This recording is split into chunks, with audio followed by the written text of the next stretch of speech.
Filipenses capítulo 4, versículo 2 ao 9. Ouça atentamente a palavra do Senhor que nos diz: Rogo a Evódia e rogo a Sintique, pensem concordemente no Senhor.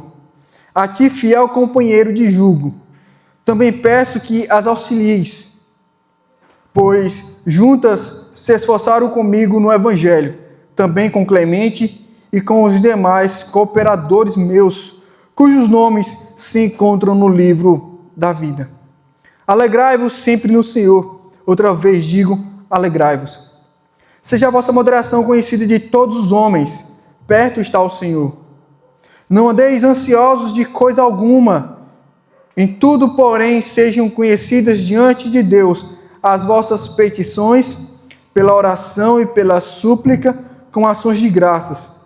E a paz de Deus, que excede todo o entendimento, guardará o vosso coração e a vossa mente em Cristo Jesus.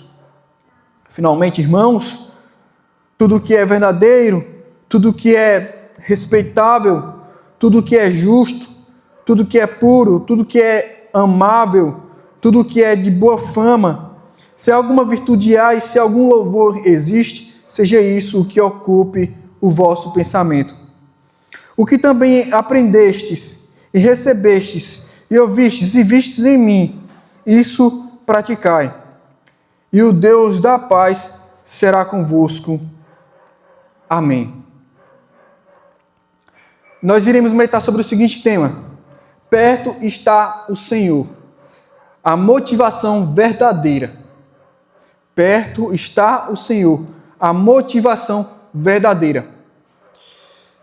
Aqui em Filipenses capítulo 4, versículo 2 ao 9, nós vamos ver uma porção em que, de fato, o apóstolo Paulo diz: perto está o Senhor. E esta fala do apóstolo Paulo é central para entendermos as suas orientações finais aqui neste momento. Então, Paulo, anteriormente, ele chamou os filipenses para ficarem firmes no Senhor e não se deixarem levar pelos libertinos, por aqueles que estavam querendo deturpar o Evangelho e a prática cristã, levando a ideia de que tudo bem buscar os seus prazeres, tudo bem buscar a sua alegria, sua felicidade nas coisas aqui da terra terrena. E aqui o apóstolo Paulo vai e orienta: sim, os irmãos filipenses poderiam ir buscar a felicidade, a alegria, os prazeres, mas não focando nas coisas que são terrenas, mas sim nas coisas que são celestiais. Ele vai falar isso porque nossa pátria está nos céus. Verso 20. Nossa pátria está nos céus. Então nós não podemos criar muitas expectativas ao presente, ao aqui, ao agora, a este mundo. E nem nos deixar ser levados e iludidos pelas coisas deste mundo. E nem a busca pela autossatisfação e satisfação própria dos próprios prazeres. Coisa que os libertinos, eles sabiam muito bem como semear, como colocar na vida dos filipenses. E aí, essas exortações, esses alertas e esse chamamento, convoca o povo a permanecer firme no Senhor Jesus Cristo e não se deixar levar pelas falsas doutrinas, pelos falsos ensinamentos dos libertinos e também dos legalistas, os judaizantes. Então, após tudo isso, ele traz umas exortações finais aqui, algumas orientações finais, e em cima disso aqui nós vamos ver que a motivação verdadeira é porque perto está o Senhor. E perto estando o Senhor, isso deve ser a motivação verdadeira para cada um de nós na nossa vida cotidiana como cristãos. E aqui nós vamos ver os pontos dos quais o apóstolo exorta os irmãos filipenses.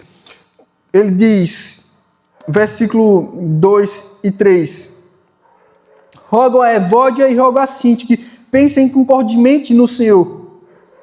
A ti, fiel companheiro de julgo, também peço que as auxilieis, pois juntas se esforçaram comigo no Evangelho, também com Clemente e com os demais cooperadores meus, cujos nomes se encontram no livro da vida. Então, nessas palavras aqui, do 2 ao 3, nós podemos ver claramente o apóstolo Paulo nos dando uma orientação aqui de manter a união. Manter a união. Uma das coisas necessárias para a igreja, a unidade, a união, para que não haja divisão e que, por mais que haja divergências e poucas convergências, né, haja mais razões para cada um ficar para um lado do que manter-se unidos. Uma das coisas que o apóstolo Paulo orienta aqui que precisam haver um pensamento comum. Precisam procurar aquilo que é o pensamento comum entre ambos. Aquilo que promove a unidade e não aquilo que promove a divisão. Ou seja, o apóstolo Paulo clama aqui. O rogo aqui é uma palavra de pedido, mas que com sentimentos. Com sentimento, o apóstolo Paulo está aqui praticamente implorando: irmãs, por favor, não façam isso, não promovam divisão, mas promovam unidade. Sintique, Evódia, duas irmãs da igreja de Filipos, e que nós não sabemos de cargo, função e qual o papel delas, mas uma das coisas que nós podemos saber aqui claramente é que elas eram cooperadoras. Eles pensem concordemente, ou seja, procurem um pensamento comum. E ele fala no Senhor, ou seja, o que é que há em Cristo Jesus que une o pensamento de vocês? Seja isso que vocês devem focar. Vocês não podem pensar a respeito de coisas que promovam divisão. Nós não sabemos as causas. O próprio apóstolo Paulo não lida com a causa. Ele não expõe a situação. Qual era a razão, o motivo dessas irmãs não estarem em unidade na igreja de Filipos. Poderia ser por questões doutrinárias, não é? Por causa dos libertinos, por causa das falsas doutrinas que estavam sendo semeadas, né, tanto dos libertinos, né, mostrando a devassidão da prática cristã e que cada um que busque seu próprio prazer, sua própria felicidade. Poderia também ser por causa da falsa doutrina dos judaizantes, não é? O legalismo, a rigidez, a prática da lei, dos costumes judaicos. Poderia ser uma divergência, né? Uma divisão teológica, por causa de ensinamentos, não havendo uma unanimidade. Mas também poderia ser questões de posição de cargo e função, destaque na liderança. Nós não sabemos ao certo qual motivo, mas nós estamos apenas cogitando umas possibilidades possíveis, né? Possibilidades possíveis. Então, uma das coisas que Paulo deixa bem claro aqui, independente do que seja, e é até bom que fique oculto aqui, o que seja, porque cada um de nós poderíamos dizer assim: não, mas não é o meu caso, não é a minha situação. A de Evódia e de Sintique era aquilo, era por aquilo, mas esse não é meu caso, essa não é a minha situação, então não se aplica a mim. Mas é justamente porque há essa lacuna, há essa abertura, há esse espaço que cabe a nós a entendermos que o que mais vale a pena é a unidade, a união. Evitar a contenda, a discussão, a briga, a discórdia. Pensem concordemente no Senhor, ou seja, procurem em Jesus Cristo aquilo que seja comum no pensamento de vocês, para que vocês não se dividam. E aí ele pede ajuda, ele diz: a ti, fiel companheiro de julgo aqui, porque Paulo chama esta pessoa de fiel companheiro de julgo, no sentido que está passando pelas mesmas coisas que o apóstolo Paulo estava passando. Alguém que está passando pelas mesmas cargas, passando pelos mesmos sofrimentos. Alguém que está junto com ele nos mesmos sofrimentos. E aqui nós não sabemos exatamente quem seja, mas possivelmente alguns dos líderes, né, que o acompanhavam.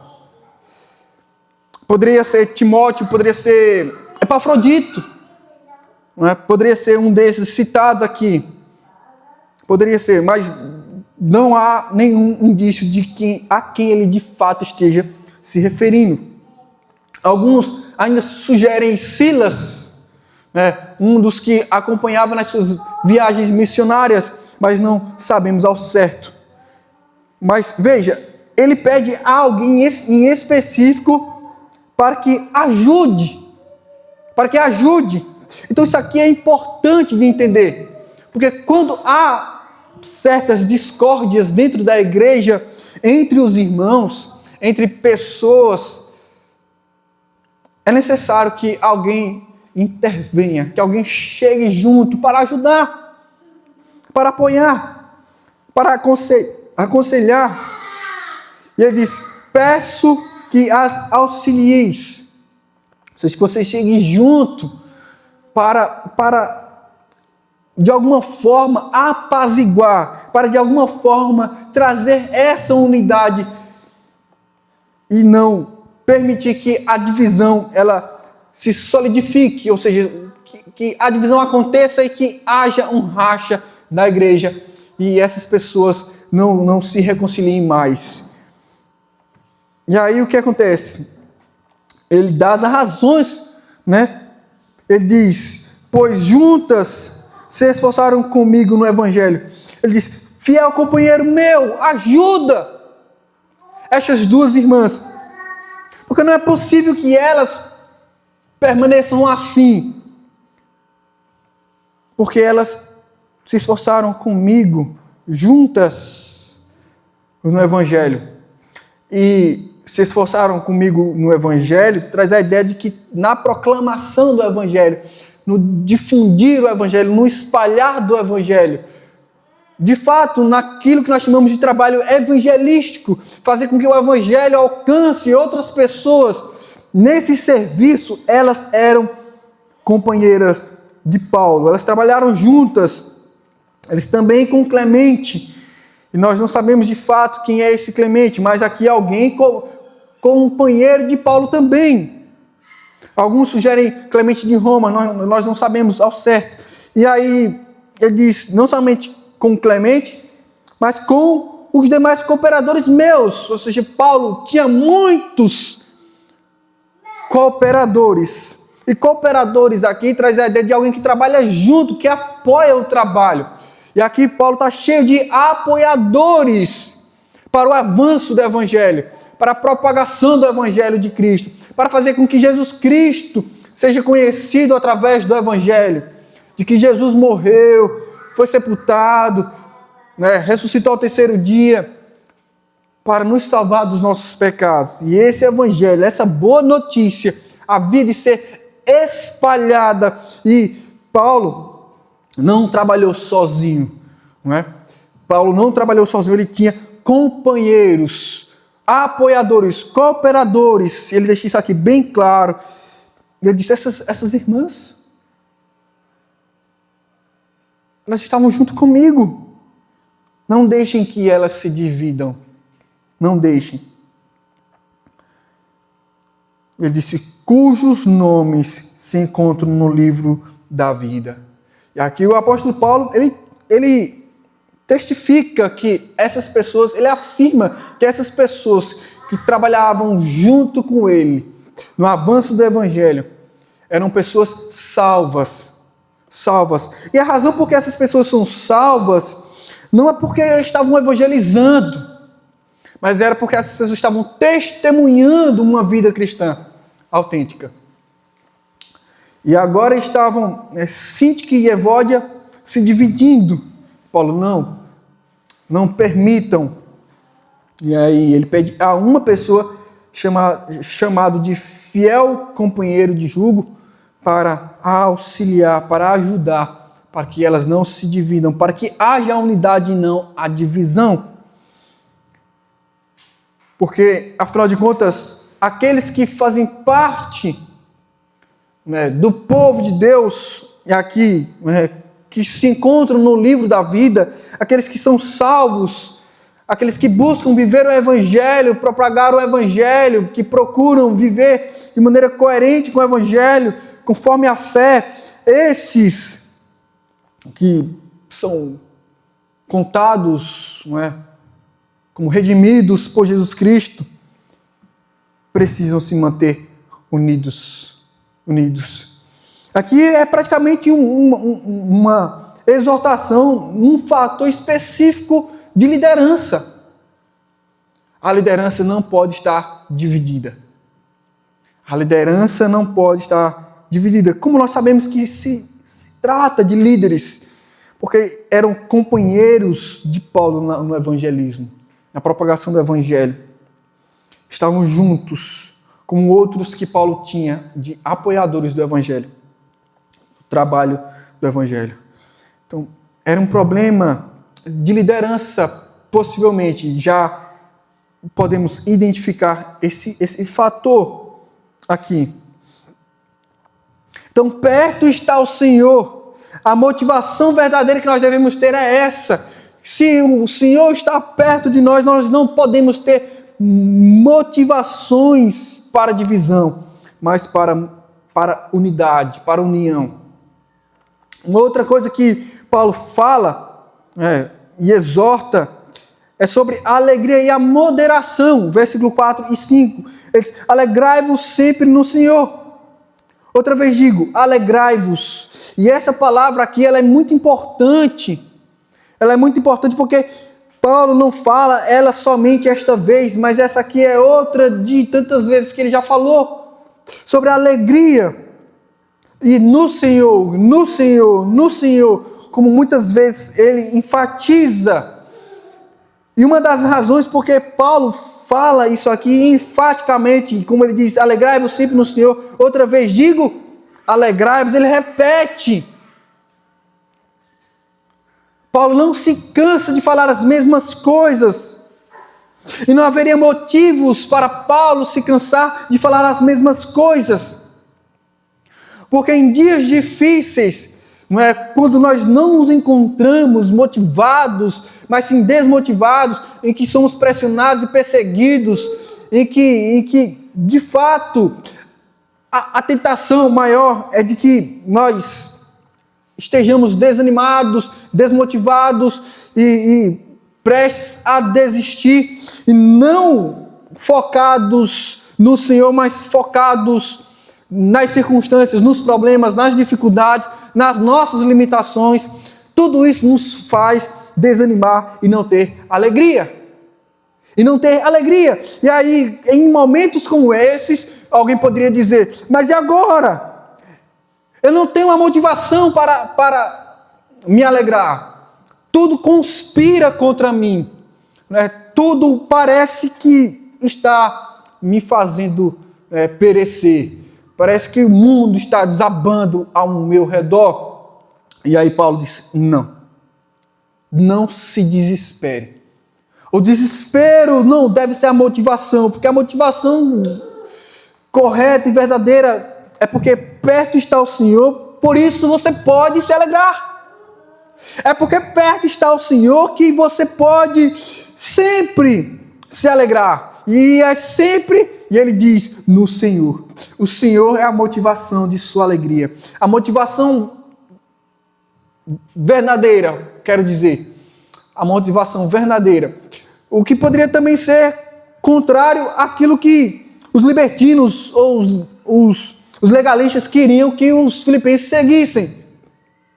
Busquem a alegria nas coisas deste mundo. Busquem a alegria nos seus prazeres. Ou, como os legalistas, procurem a aprovação de si mesmos, a autossatisfação em cumprir leis. E aqui, não. A alegria de vocês precisa estar no lugar certo. Não é quando tudo vai bem, mas é porque perto está o Senhor. Porque no Senhor sempre é possível encontrar alegria. Por isso que eles alegrai-vos sempre no Senhor. E uma outra questão aqui, bem clara aqui, no próprio versículo, é porque é sempre no Senhor. Por que sempre no Senhor? Porque quando nós colocamos nossa alegria no momento bom, no momento agradável, no momento favorável, ainda assim, a nossa alegria não está no devido lugar. E ainda quando nós estamos satisfeitos na nossa carne, ainda assim, a nossa alegria está no lugar errado. Ainda que tudo estivesse bem, se porque estava tudo bem, ou porque estaria tudo bem, ou porque está tudo bem, porque deveria estar tudo bem, se essa é a razão para estarmos alegres, ainda continua sendo no lugar errado. Por isso ele diz, sempre no Senhor, outra vez digo, alegrai-vos. Ele diz, seja a vossa moderação conhecida de todos os homens. E aqui moderação pode ser entendido de várias maneiras. Moderação pode ser entendido como paciência. Moderação pode ser entendido como equidade, retidão, integridade, suavidade. Alguém gentil. Alguém que pondera as coisas. Moderado pode ser alguém equilibrado. Alguém equilibrado. Que não pende nem para um lado nem para outro, mas procura o equilíbrio. Então, ele diz, seja a vossa moderação conhecida de todos os homens. Por que conhecida de todos os homens? O apóstolo Paulo quer que os irmãos pensem sobre o testemunho cristão. Como testemunhas de Cristo. Como um povo que foi redimido por Cristo, salvo por Cristo, para testemunhar o evangelho de Cristo. É necessário que haja moderação, equilíbrio.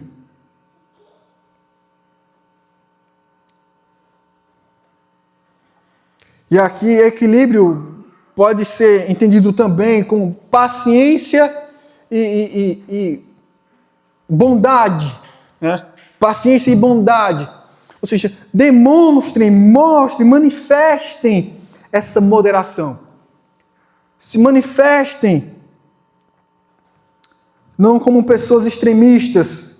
É que pode ser ou não, né, que o apóstolo Paulo esteja lidando aqui com o caso dos sócios mestres que estavam semeando falsas doutrinas do legalismo ou da libertinagem. Mas, de qualquer maneira, o apóstolo Paulo chama os irmãos para manifestarem-se diante de todas as pessoas, de todos os homens, uma vida equilibrada. Uma vida equilibrada. E ele diz, perto está o Senhor. De onde eu tirei o tema, perto está o Senhor. É porque perto está o Senhor que nós podemos viver uma vida moderada. É porque perto está o Senhor que nós podemos ter uma vida de alegria. É porque perto está o Senhor que nós podemos manter a unidade. E essa é a motivação verdadeira. A motivação verdadeira é que perto está o Senhor de nós. De nós. Essa palavra do apóstolo Paulo, perto está o Senhor, ela não é uma palavra solta aqui entre os versículos, mas é uma palavra necessária para que chame a atenção dos irmãos filipenses e eles saibam de que eles não têm um Salvador distante deles. Eles não estão distantes de Deus, e nem Deus está distante deles. O Senhor está perto. O Senhor está perto. E aí, por último, nós vamos ver do versículo 6 ao 9, ele vai ajudar os irmãos com uma exortação, chamando eles à paz de Deus. A paz de Deus. E aí, no versículo 6, ele diz, não andeis ansiosos de coisa alguma. Em tudo, porém, sejam conhecidas diante de Deus as vossas petições pela oração e pela súplica com ações de graças. O apóstolo Paulo está claramente chamando a atenção dos irmãos para o fato de que a paz de Deus ela é necessária para que os irmãos não andem ansiosos, mas para que se desgarrando de qualquer coisa que produza inquietação nos corações dos irmãos, eles se apeguem à paz que vem de Deus. Só há uma maneira de nosso coração não estar inquieto, ansioso. É o nosso coração estando na paz de Deus. E aí ele diz: não andeis ansiosos de coisa alguma, em tudo, porém, sejam conhecidas diante de Deus as vossas petições, pela oração e pela súplica, com ações de graças. Então, uma das orientações para a paz de Deus e não ficarem ansiosos, inquietos em seus corações, é a oração. A oração é uma das coisas necessárias, uma das práticas necessárias para que não haja inquietação no coração, mas que haja paz. Paz. E ele diz: façam conhecidas diante de Deus. E aqui é a palavra de oração. Falem com Deus, contem para Deus, contem com Deus. Conversem com Deus.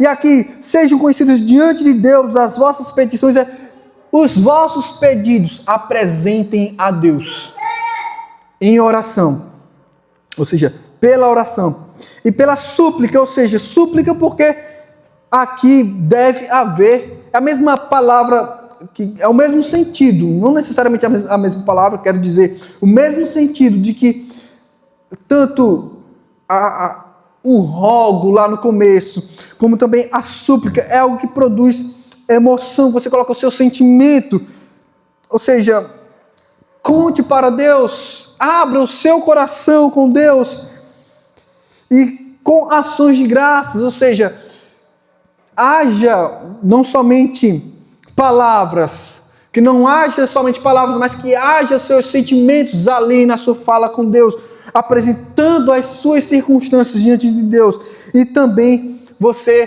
trazendo em meio a tudo isso um coração agradecido. Agradecido apesar das circunstâncias. Um coração agradecido. Ainda que tudo não esteja indo como você gostaria que estivesse. Um coração agradecido. Um coração agradecido. E aí, ele diz, versículo 7, e a paz de Deus, que está acima, quando diz excede todo o entendimento, é porque está acima de qualquer entendimento. E que entendimento? Qualquer entendimento racional, ou seja, aquilo que Deus produz é algo que nós poderíamos dizer que é incompreensível humanamente falando. Mas é uma experiência profunda, maravilhosa. A paz de Deus. E qual é a experiência dessa paz de Deus que está acima de qualquer entendimento? Ou seja, que está acima da lógica. Como alguém está em paz, ainda que tudo está indo mal? Como uma pessoa consegue ainda estar em paz quando tudo está dizendo está acabado? Como se manter em paz quando a inquietação bate na porta do coração? Como? Quando nós não vemos o futuro se concretizando, quando nós não vemos as nossas expectativas sendo concretizadas, mas sendo frustradas, quando nós vemos tudo indo contrário, na mão contrária. Não estou vendo as coisas acontecerem, não estou percebendo as coisas acontecerem, mas existe uma paz de Deus que eu não consigo entender, não está acima de qualquer entendimento racional, porque é algo maravilhoso e profundo. E ele diz que essa profundidade e esse algo maravilhoso que acontece, essa paz de Deus, é guardando o coração. Guardando o coração e a mente em Cristo Jesus. Existe uma preservação do coração e da mente. Essa paz de Deus, como eu sei que eu estou experimentando a paz de Deus, como eu sei que eu estou vivenciando essa paz de Deus, é no momento em que o seu coração é tentado a estar ansioso, a desesperado.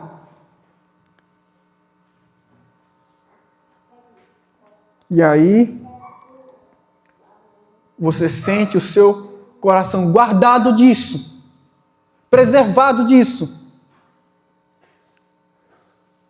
Sua mente é direcionada para um outro lado.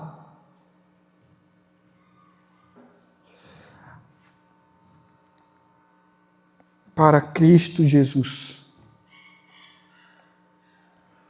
Você não cai em desespero. Você não se sente desestabilizado. Você não fica inquieto. Mas você continua confiando no Senhor. Seu coração, você se sente com o coração guardado. Você se sente com a mente guardada, blindada com relação à ansiedade, com a inquietação. Você não fica assim, agitado.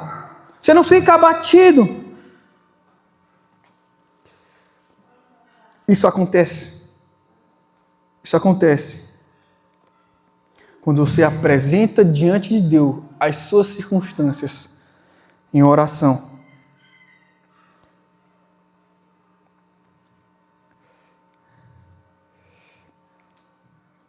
Versículo 8. Nós vamos ver que não somente a paz de Deus ela é alcançada pela oração, mas nós vamos ver que a paz de Deus ela é alcançada por pensamentos que promovem crescimento espiritual. Pensamentos que promovem crescimento, edificação. Você não conseguirá experimentar a paz de Deus enquanto os seus pensamentos estiverem focados naquilo que você não deveria focar. E ele diz, versículo 8, finalmente, irmãos, tudo que é verdadeiro, ele faz uma lista.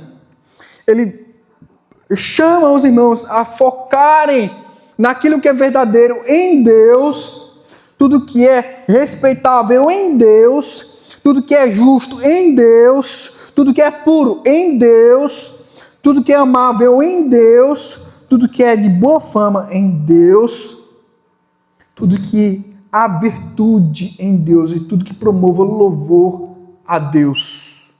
Seja isso que ocupe o vosso pensamento. Porque eu estou pegando todas essas virtudes, todas essas características e colocando em Deus. Porque alguém poderia dizer, eu estou com minha mente naquilo que é verdadeiro. É uma realidade, é uma verdade que eu estou sofrendo. Eu não poderia chamar de mentira. Então eu estou focado no lugar correto. Como eu vou parar de pensar nas coisas que eu estou sofrendo? É verdadeiro, é verdade que eu estou passando por isso. Não é? Tudo que é respeitável. E aí as pessoas poderiam procurar aquilo que não promove crescimento espiritual porque simplesmente é respeitável. Olha, isso aqui é agradável. Isso aqui não produz escândalos. É agradável, não produz escândalos, não é? Isso aqui não vai me deixar mal. Mas é algo que te mantém focado em Deus. Tudo que é justo. Isso aqui não é errado, isso aqui é certo. Mas tá, tudo bem, é certo, mas isso mesmo sendo certo, é algo que te coloca na paz de Deus. Na paz de Deus. Tudo que é puro. Não, isso aqui não é devassidão. Isso aqui não produz impureza. Isso aqui não vai denegrir minha imagem. Tudo bem, mas isso te coloca na paz de Deus. É isso que Paulo tem em mente. E é isso que nós precisamos ter em mente. Porque o que é amável, o que é de boa fama, as virtudes, se isso não te coloca na paz de Deus, então ainda continua sendo um pensamento, um foco errado. Um foco, um pensamento errado. O que deve ocupar o nosso pensamento é aquilo que nos coloca na paz de Deus. Por isso ele diz no versículo 9: o que também aprendestes e recebestes e ouvistes e vistes em mim, isso praticai, e o Deus da paz será convosco. Essas virtudes do versículo 8, elas precisam me conduzir, te conduzir ao Deus da paz, que será conosco, que será comigo, que será contigo e que nos guardará. Guardará o nosso coração, o meu coração, o teu coração, a mente. E aí ele fala, isso praticai. Não dá para ficar só no campo das ideias, da teoria. Alguém poderia dizer, eu vou tentar, mas eu não consigo pensar. Eu até que tento, mas eu não consigo me manter. Eu me esforço, mas vira e mexe eu volto os meus pensamentos pelas coisas erradas. Para onde me leva? Para o abismo dos pensamentos, e a ansiedade, e a depressão, e as angústias do meu coração. Tudo me arrasta para aquele lugar de novo, de novo, de novo. Bom, pode haver aqui um problema de falta de confiança. Um problema na fé. Um problema na fé. E como lidar com isso? Oração. Pede ao Senhor, Senhor, me ajuda a confiar em Ti. Me ajuda a confiar em Ti. E ele colocou oração logo no início de tudo. Isso fica bem claro. A oração ela é necessária para lutar contra ansiedades, inquietações, maus pensamentos. Então, a motivação verdadeira para tudo isso é que perto está o Senhor. Eu não consigo, mas confie no Senhor que perto de ti está. Confie no Senhor. E coloque em prática. Faça alguma coisa. Isso aqui ele deixa bem claro. Ele diz, tudo que aprendestes, o que aprendestes, ou seja, vocês foram ensinados, vocês são ensinados. Vocês recebem instruções, vocês recebem a doutrina, vocês ouvem, e aí aquilo que seria o testemunho visível, vocês veem, e aqui ele diz, vocês veem em mim, pratiquem, ou seja, acompanhem o mesmo ritmo.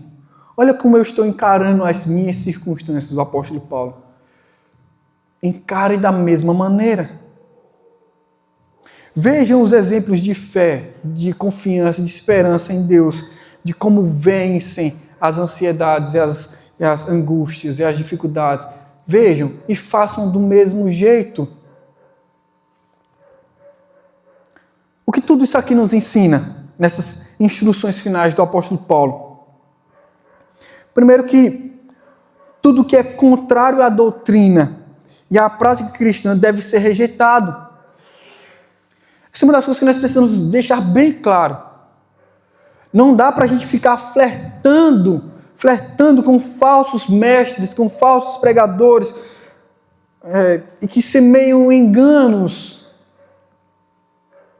Não dá para a gente ficar se deixando levar por aqueles que vão nos conduzir por práticas erradas. E que vão nos distanciar cada vez mais das práticas genuínas, conforme o Evangelho de Cristo.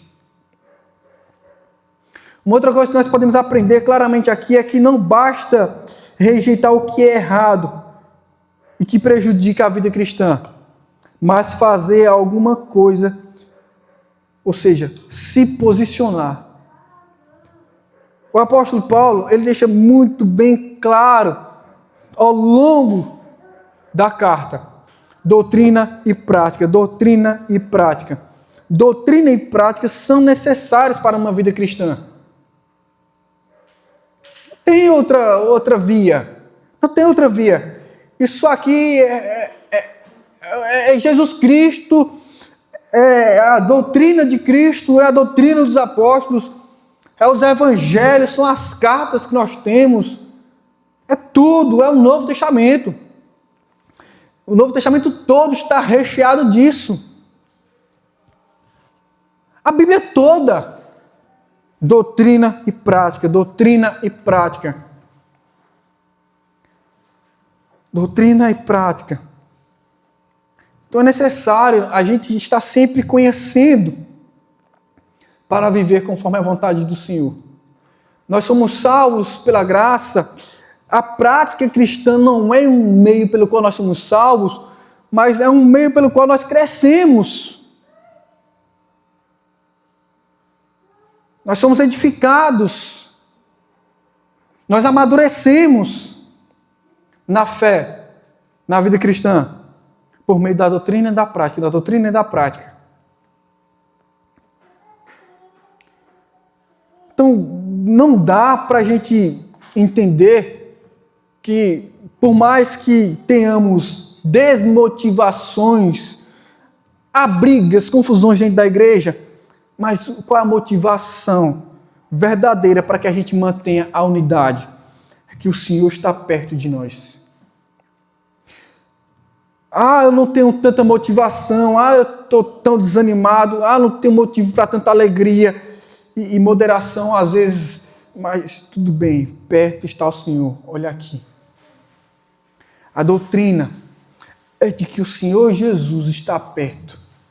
Nosso Pai está perto, o Espírito Santo está perto, para nos ajudar a buscar a unidade, para buscar alegria, moderação, a paz de Deus, para orarmos. Não tenho tanta motivação assim para orar. A motivação é de que o Senhor está perto de ti. Essa é a motivação verdadeira. Eu não tenho tanta motivação para pensar em boas coisas e manter o meu pensamento no Senhor. As angústias me assolam. E tudo isso é real na vida cristã. Problemas vêm. Tudo isso é real. Mas é como nós lidamos com toda essa realidade de dificuldade, de limitação, de problemas que vêm contra nós. A motivação que nós precisamos ter é que perto está o Senhor. Essa é a nossa doutrina. Essa é a motivação. Nós precisamos nos posicionar e praticar aquilo que o Senhor nos chama a fazer. Não somente para o nosso próprio crescimento, mas para testificar a nossa fé. A nossa fé, ela é testificada pelas nossas obras, pela nossa vida cristã. É isso, meus irmãos. Que Deus nos abençoe. Em nome de Jesus. Amém. Vamos orar. Senhor Deus, Pai amado, eu te agradeço pela Tua palavra, pela clareza, pelo entendimento que o Senhor derrama na nossa presença aqui, Senhor Deus, onde nós estamos reunidos, ó Pai.